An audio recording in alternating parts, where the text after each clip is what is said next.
In March of 1982, renovation workers dismantling a condemned Victorian house on Snargate Street in Dover, England, discovered a leather-bound diary sealed within a wall cavity that had remained undisturbed for over a century.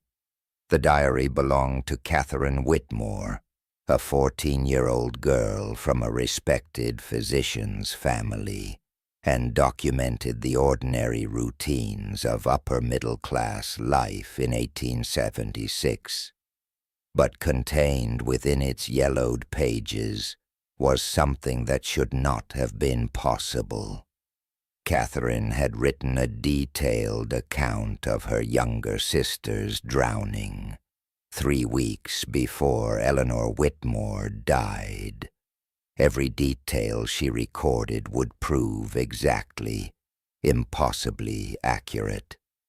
But before we dive into this nightmare, if you're new here and love spine-chilling stories, hit that subscribe button.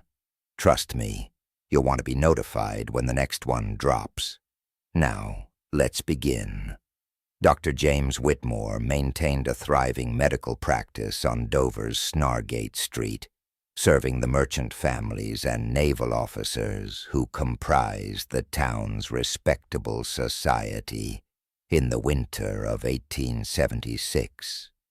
His household reflected the comfortable prosperity of a successful Victorian physician, a 3-story townhouse with servants' quarters, a well-appointed consulting room, and a library containing the latest medical journals from London and Edinburgh. His wife, Margaret, managed the domestic sphere with the efficiency expected of her class, overseeing the education and moral development of their 2 daughters. Catherine, at 14, had reached that delicate age between childhood and womanhood, displaying the serious disposition and intellectual curiosity that her father encouraged, perhaps too much for Victorian convention.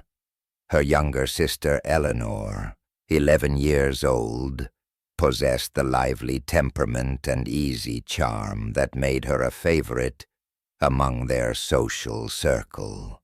The girls shared a bedroom on the 2nd floor, where Catherine kept her diary in a wooden box beneath her bed, filling its pages with the careful penmanship learned from their governess, Miss Hartford. The early entries from January 1876 documented precisely what one would expect from a physician's daughter. Observations about her father's patients presented in clinical detail, descriptions of morning lessons in French and mathematics, accounts of afternoon walks along the Marine Parade where the sisters would watch the packet steamers arriving from Calais. Catherine recorded a particularly pleasant tea party on January 15th, where Eleanor performed a piano piece flawlessly, noting with sisterly pride that their mother had smiled throughout the entire performance.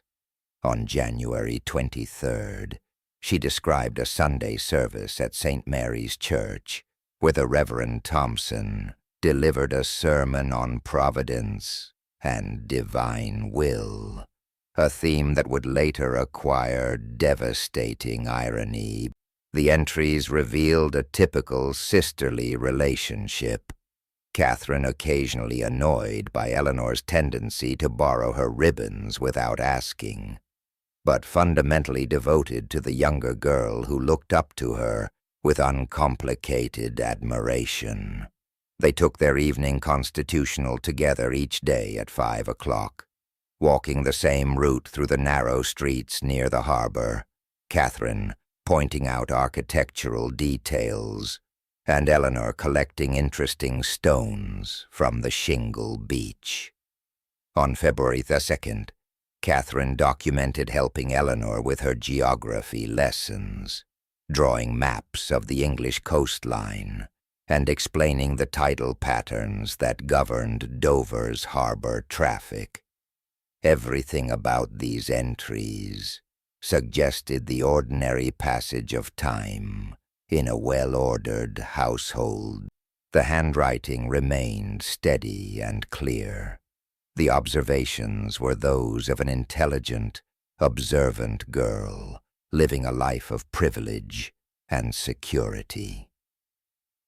There was no indication in those winter weeks of 1876 that Catherine Whitmore was about to document something that would challenge the very nature of human consciousness and time itself.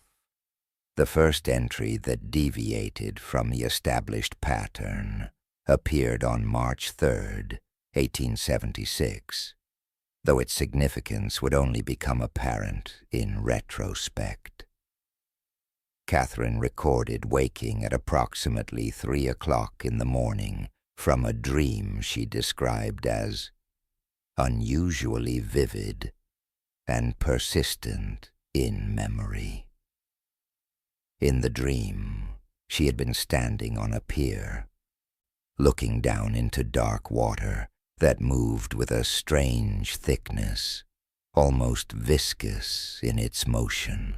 She noted the temperature of the air in the dream, cold, damp, oppressive, and the particular quality of light that suggested late afternoon in early spring. What disturbed her most, she wrote, was not the content of the dream itself, but the sensory details that lingered after waking. The smell of seaweed so strong she checked her nightgown for traces of the ocean. The sound of water lapping against wooden posts that continued even as she sat upright in bed, fully conscious. She dismissed it as the product of their recent coastal walks, though the entry concluded with an unusual admission of unease. 3 days later, on March 6th, she documented another occurrence that she struggled to articulate with her characteristic precision. During breakfast, while Eleanor was recounting a story about their morning lessons, Catherine experienced what she described as a sensation of profound cold, as if I had been suddenly immersed in winter seawater. The feeling lasted approximately 30 seconds, accompanied by difficulty breathing and what she termed, borrowing from her father's medical vocabulary, a tachycardic episode, her heart racing without apparent cause. Most disturbing was the smell that accompanied this sensation, the unmistakable odor of harbor water, thick with brine and organic decay, so powerful that she asked Eleanor if she noticed it. Eleanor had not. The entries from the second week of March revealed an escalating pattern of these experiences. Catherine began documenting them with clinical detachment, creating a catalog of symptoms that suggested she was attempting to understand a medical condition. March 9th. Experienced the water sensation 3 times today, duration increasing. Smell of seaweed now accompanied by auditory phenomena, the distinct sound of waves, rhythmic, insistent. March 11th. The episodes now occur most frequently in Eleanor's presence. This correlation troubles me greatly. March 13th. Today, during our afternoon walk, while standing 50 yards from the actual harbor, I felt the sensation of water closing over my head. The experience was so overwhelming, I gasped aloud. Eleanor expressed concern for my health. The handwriting in these entries remained controlled, but the content revealed a girl trying to rationalize something that had no rational explanation. She referenced her father's medical texts, wondering if she suffered from a neurological condition, perhaps related to the nervous disorders he sometimes diagnosed in his female patients. But the sensory experiences were too specific, too consistent, too powerfully real to be mere hallucinations. Something was manifesting in Catherine's consciousness, something that defied the ordered Victorian world in which she lived. By March 15th, the abstract sensations had consolidated into something far more specific and infinitely more disturbing. Catherine's entry from that date documented what she called the first true vision, an experience qualitatively different from the fragmentary sensory episodes that had preceded it. She had been reading in the drawing room while Eleanor practiced her embroidery, an ordinary domestic scene made horrific by what Catherine suddenly perceived. Her vision, and she used that word deliberately, distinguishing it from dream or hallucination, showed Eleanor suspended in dark water, her body floating face down, arms extended in a posture that Catherine described with terrible precision as approximately 45 degrees from vertical, suggesting descent interrupted by buoyancy. The water surrounding her sister appeared murky, greenish-brown, with particles of sediment visible in what Catherine estimated was late afternoon light. Most significantly, she could see wooden pilings, thick posts encrusted with barnacles and algae, positioned in a configuration that suggested a pier or dock structure. The vision lasted perhaps 10 seconds, but Catherine documented it across 3 diary pages, including a pencil sketch that still exists in the diary, a crude but unmistakable image of a small figure floating in water between vertical lines representing posts.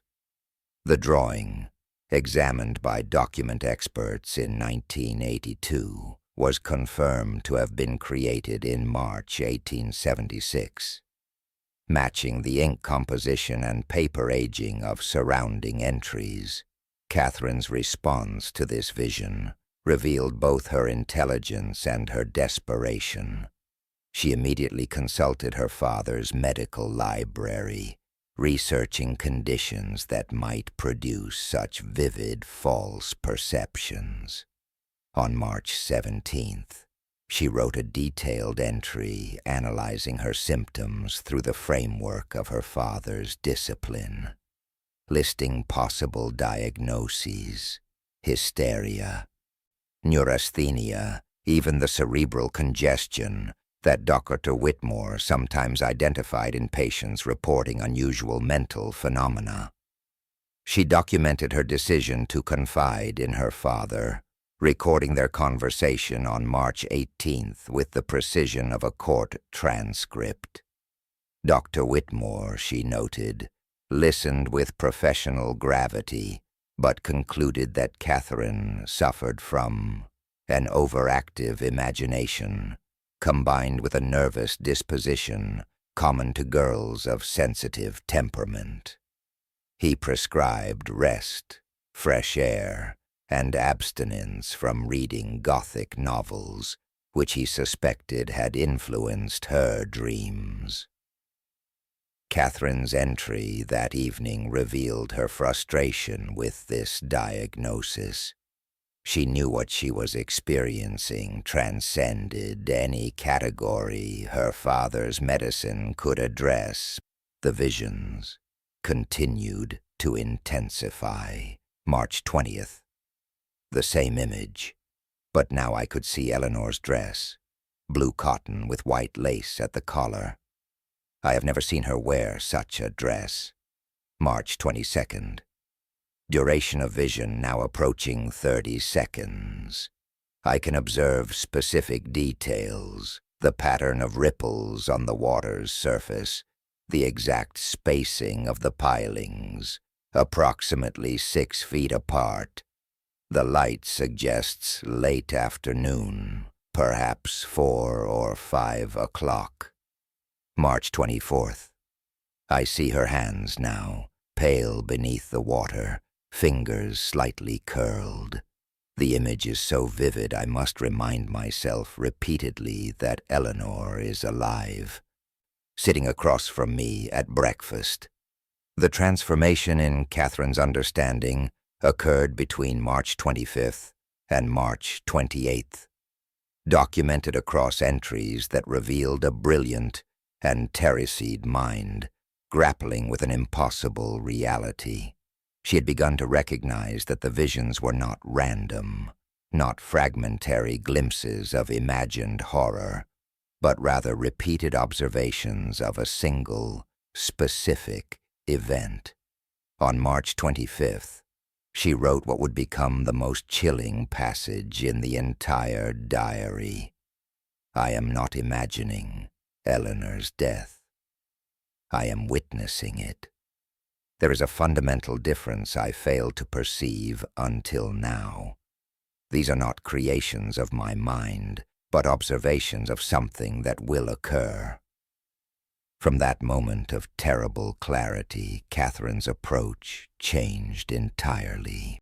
If she was indeed perceiving a future event, then documentation might serve either to prevent it, or failing that, to provide evidence of something that defied the all-natural law.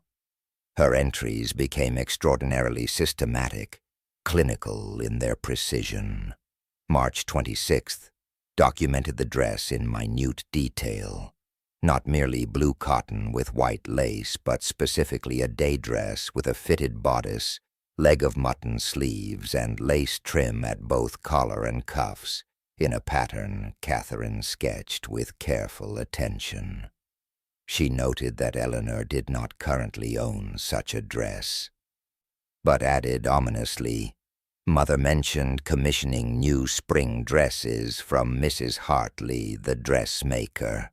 I must discover what has been ordered." March 27th focused entirely on the location.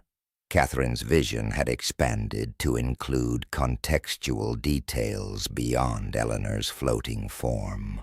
She could now see portions of the dock structure, specifically Granville Dock, identifiable by the distinctive iron mooring posts she recognized from their walks.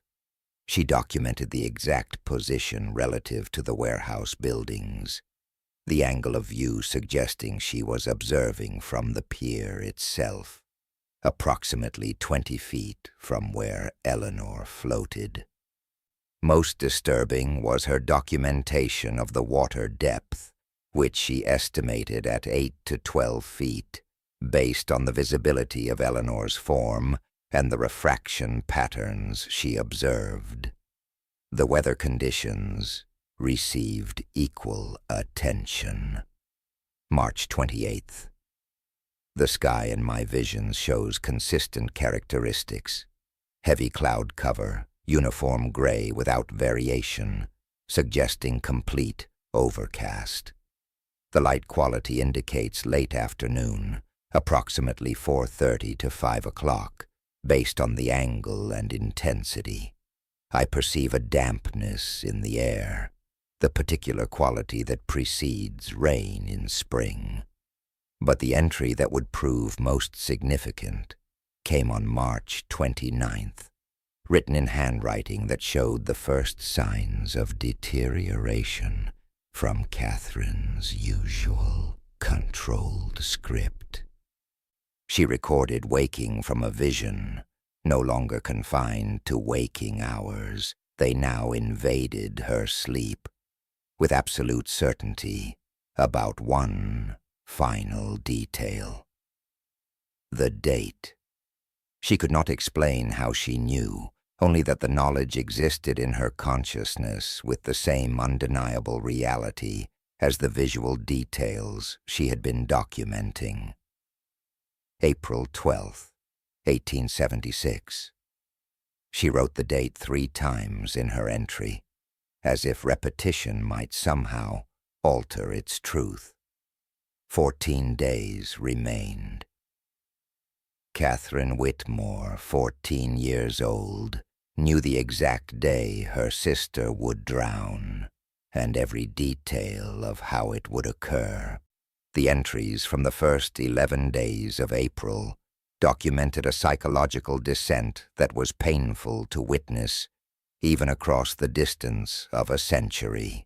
Catherine's April 1st entry recorded her decision to confess everything to her mother, a conversation that occurred in the morning drawing room and lasted, by Catherine's careful notation, 18 minutes. She transcribed her mother's response with devastating accuracy. "You have been reading too many sensational stories, Catherine. Your father and I have discussed your nervous state. This morbid fantasy about Eleanor must cease immediately."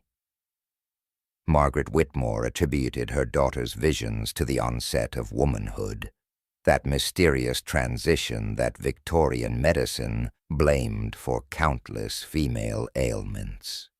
She prescribed prayer, needlework, and avoidance of overstimulation. Catherine's entry concluded, "She does not believe me. No one will believe me until it happens, and by then it will be too late."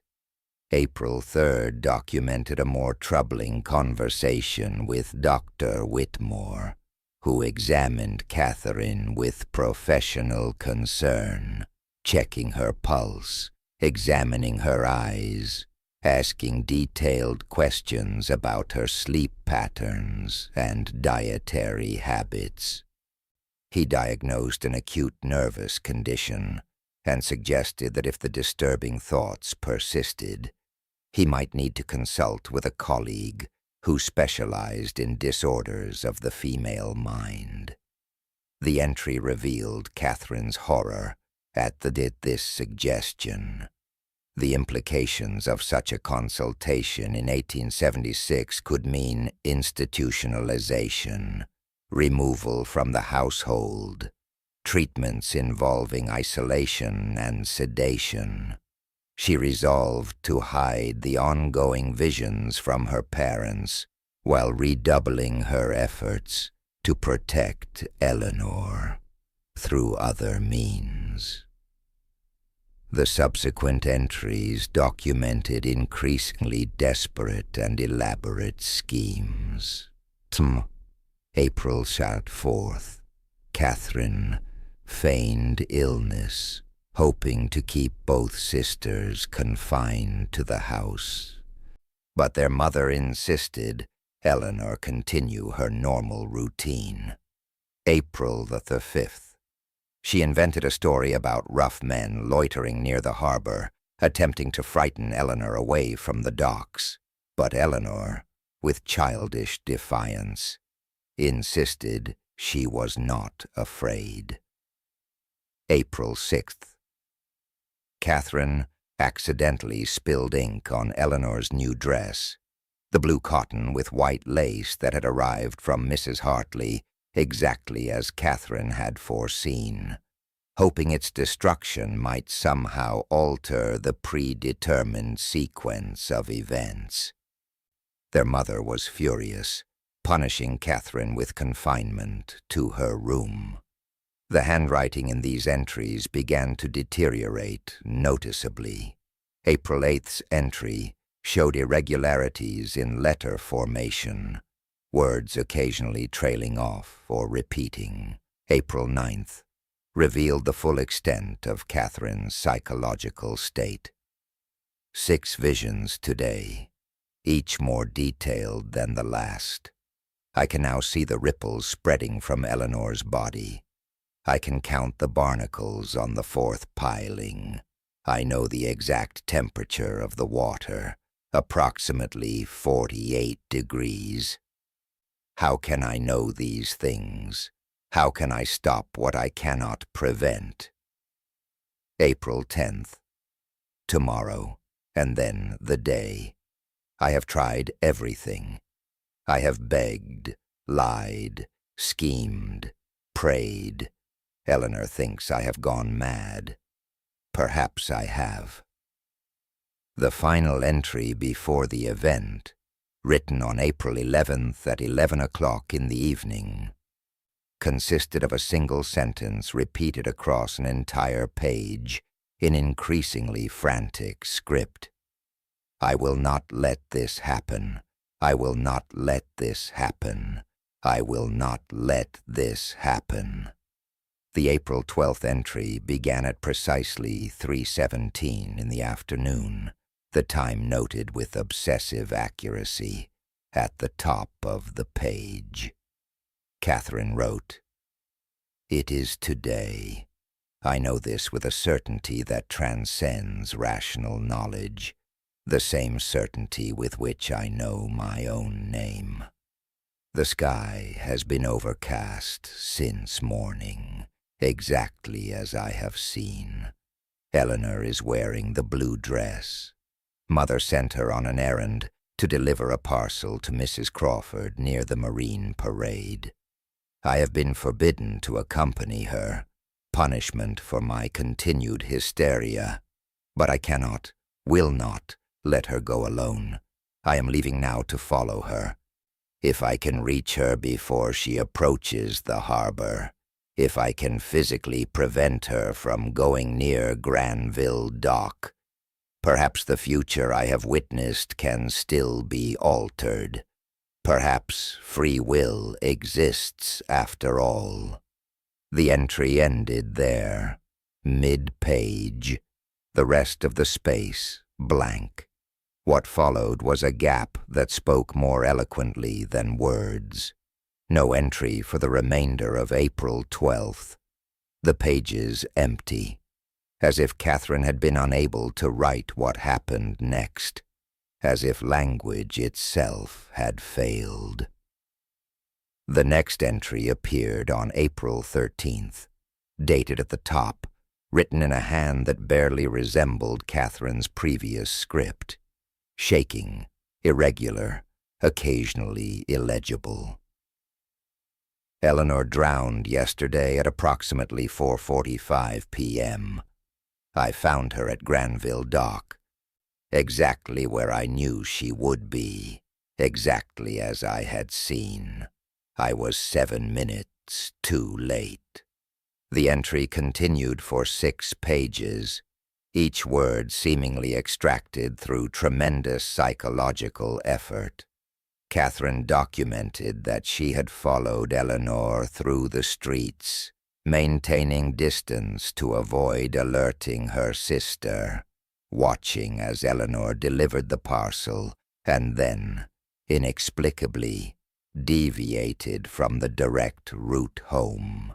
Eleanor had walked toward the harbor, drawn by what Catherine described as no apparent purpose, as if compelled by invisible direction. Catherine had run then, abandoning stealth, but Eleanor had already descended to the lower dock level, already moved too close to the edge, where the wooden pilings stood in their configuration of 6-foot intervals. What happened next remained unclear in Catherine's account. Eleanor either slipped on the wet planking or leaned too far over the edge, perhaps watching something in the water. She fell forward, striking her head on a piling before entering the water. Catherine reached the dock's edge in time to see her sister's body floating face down, arms extended at exactly the angle she had documented weeks earlier. The blue dress billowing around Eleanor's form, the wooden pilings visible in perfect correspondence with her sketches. The water was murky, greenish-brown with harbor sediment. The sky remained uniformly overcast. The time was 4:45 p.m. Every single detail Catherine had documented since March 15th had manifested with absolute, impossible accuracy. Catherine had screamed for help, and 2 dock workers pulled Eleanor from the water within 3 minutes. But the girl was already dead, likely from the initial head trauma or drowning in the seconds before rescue arrived. The impossible had occurred. Dr. Whitmore's medical examination of his younger daughter's body, conducted in the hour following her death, documented findings that would later acquire terrible significance. The post-mortem report, preserved in Dover's municipal archives, recorded a contusion on the right temporal region consistent with impact against a solid object. Water in the lungs indicating drowning as the primary cause of death, and livor mortis patterns suggesting the body had floated face down for approximately 3 to 5 minutes before recovery. Time of death was estimated at 4:43 to 4:47 p.m. on April 12, 1876.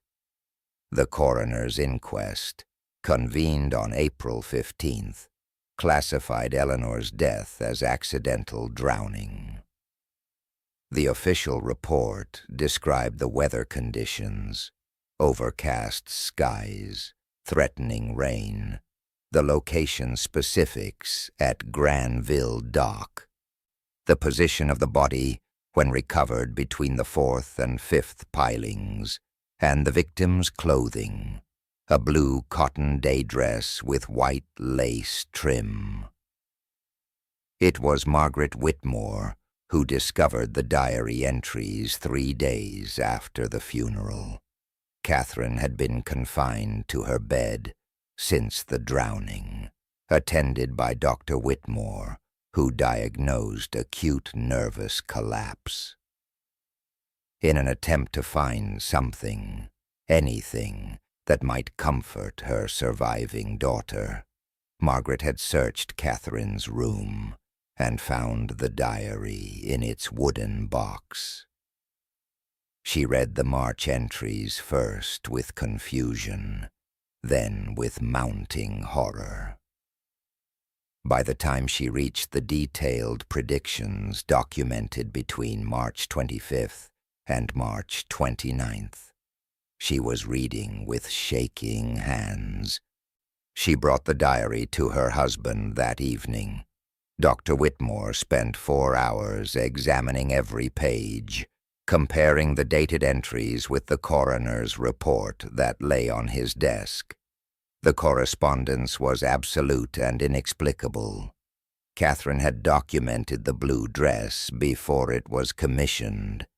She had specified Granville Dock before Eleanor had any reason to go there. She had recorded the weather, the time, the position of the body, the spacing of the pilings, details that matched the official findings with precision that defied any rational explanation. Most disturbing was the date, April 12th, written in Catherine's hand on March 29th, 2 weeks before the event occurred. The handwriting analysis, conducted by Dr. Whitmore himself, with assistance from a colleague familiar with forensic documentation, confirmed that all entries were written in continuous chronological sequence. The ink composition remained consistent. The paper showed appropriate aging progression. There was no evidence of pages being added or altered after the fact. On April 20th, the Reverend Thompson was summoned to the Whitmore household. The diary was presented to him as a theological problem. How could a girl perceive future events unless God had granted her prophetic vision? And if so, why would he show her a tragedy she was powerless to prevent? The Reverend, after reading selected entries, suggested demonic influence might explain precognitive knowledge, but could offer no theological framework for what the diary represented. The Dover Constabulary became involved on April 22nd, when questions arose about whether Catherine's foreknowledge constituted evidence of involvement in her sister's death. Inspector William Carrington interviewed Catherine for 2 hours, examining the diary entries with the suspicion of someone seeking proof of conspiracy or fabrication. He found none. The dates were verified through multiple witnesses who had seen Catherine writing in the diary throughout March. The impossible remained impossible, documented and authenticated, defying everything Victorian rationality could comprehend. The diary entries resumed on May 3, 1876, after a 3-week silence following Eleanor's death. What Catherine documented in these later entries would prove even more disturbing than her prediction of the drowning itself. When researchers at the British Library examined the diary in 1982, conducting comprehensive forensic analysis using techniques unavailable to the Victorians, they discovered something that Dr. Whitmore and Inspector Carrington had missed. Catherine's prophetic ability had not ended with Eleanor's death. The entries from April 15, 1876, 3 days after the drowning, but written before certain subsequent events, contained references to incidents that would later be confirmed through Catherine's own retrospective documentation and through independent historical records. She wrote on April 15th about a fire that would occur at the Dover Harbor Master's office. On the morning of April 23rd, originating in the record room, destroying approximately 40% of the shipping manifests, dating to 1871. The Dover Chronicle's April 24, 1876 edition, preserved in the town archives, reported exactly such a fire, occurring at the time and location Catherine had specified 8 days earlier. More disturbing still were the May entries where Catherine attempted to document her ongoing temporal experiences. May 3rd. I am uncertain of when I exist. I write this sentence on May 3rd, but as I form the words, I am simultaneously experiencing June 17th. I can see the afternoon light in the drawing room on that future date, can smell the honeysuckle blooming outside the window, can hear Mother speaking to the new housemaid, whose name I do not yet know, but will learn is Sarah. May 7th revealed that the housemaid named Sarah was indeed hired on May 15th, exactly as Catherine's temporally displaced observation had indicated. Medical experts examining the diary in 1982 documented what they termed temporal displacement phenomena. Catherine appeared to be writing about future events, not as predictions, but as direct observations, using present-tense constructions that suggested she was experiencing multiple time periods simultaneously. Dr. Helen Marsh, a neuropsychologist specializing in temporal perception disorders, noted in her 1983 analysis that Catherine's descriptions matched no known psychological or neurological condition. The girl was not hallucinating or confabulating. She was perceiving actual future events with the same sensory clarity with which she perceived her present moment. The diary entries from late May became increasingly fragmented, showing a consciousness struggling to maintain coherence across multiple temporal experiences. May 24th. I am writing this, but I am also reading this months from now, remembering writing it. The past and future collapse into a single moment of awareness. I understand now why I could not save Eleanor. I was not witnessing a possible future I might prevent. I was observing a fixed event that had already occurred from the perspective of my future self. The implications were staggering. Catherine Whitmore appeared to have existed partially outside normal temporal progression, experiencing time non-linearly in a way that suggested consciousness itself might not be bound by the unidirectional flow that governed physical reality. No scientific framework, neither in 1876 nor in 1982, could adequately explain what the diary documented. Catherine Whitmore's diary currently resides in the British Library's Special Collections under Restricted Access Designation MSADD 94762, available only to credentialed researchers who must provide written justification for examination. The restrictions exist not due to fragility. The diary remains remarkably well preserved, but because of what the institution's acquisition notes delicately term the document's capacity to generate unproductive controversy. Between 1982 and 1991, the diary underwent extensive forensic analysis using technologies that would have seemed as impossible to the Victorians as Catherine's prophecy.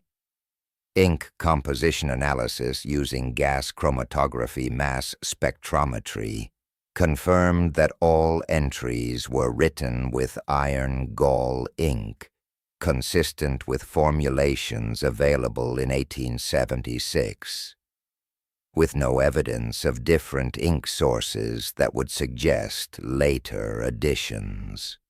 Paper fiber analysis revealed uniform aging patterns throughout the diary with no anomalous sections. Most significantly, microscopic examination of the paper's compression patterns where Catherine's pen contacted the surface showed continuous chronological progression, each page bearing the cumulative pressure marks of pages turned above it in the precise sequence the dates indicated. The entries documenting Eleanor's drowning were written on paper that showed compression patterns from at least 15 subsequent pages, physical proof they were created before later entries, not added retrospectively. Dr. Robert Finch, the forensic document examiner who conducted the 1985 analysis, concluded his report with unprecedented candor. I can find no evidence of forgery, alteration, or retrospective addition. The diary appears to document precognitive knowledge of specific future events, a conclusion I reach with scientific certainty, despite its impossibility. Attempts to explain Catherine's ability have proliferated across multiple disciplines, all ultimately inadequate. Parapsychologists cite the diary as evidence for precognition, though they cannot explain the mechanism. Quantum physicists have suggested theories involving retrocausality or quantum entanglement of consciousness across time. frameworks that remain entirely speculative. Psychologists propose extreme coincidence combined with selection bias, but this explanation collapses when confronted with the specific, verified details Catherine documented weeks in advance. Neurologists have found no comparable cases in medical literature. Catherine Whitmore lived until 1934, dying at age 72 in a cottage outside Dover, never marrying, never having children, never speaking publicly about the diary that documented her sister's death. The few surviving letters from her later years, held in private collections, reveal a woman who lived quietly, worked as a teacher of mathematics and natural sciences, and maintained absolute silence about the events of 1876. She requested in her will that the diary remain sealed until 50 years after her death, a request that was honored until the house demolition that exposed the wall cavity where she had hidden it. The diary remains as impossible today as it was in 1876. Authenticated, verified, scientifically examined proof that a 14-year-old girl documented a tragedy in precise detail weeks before it occurred.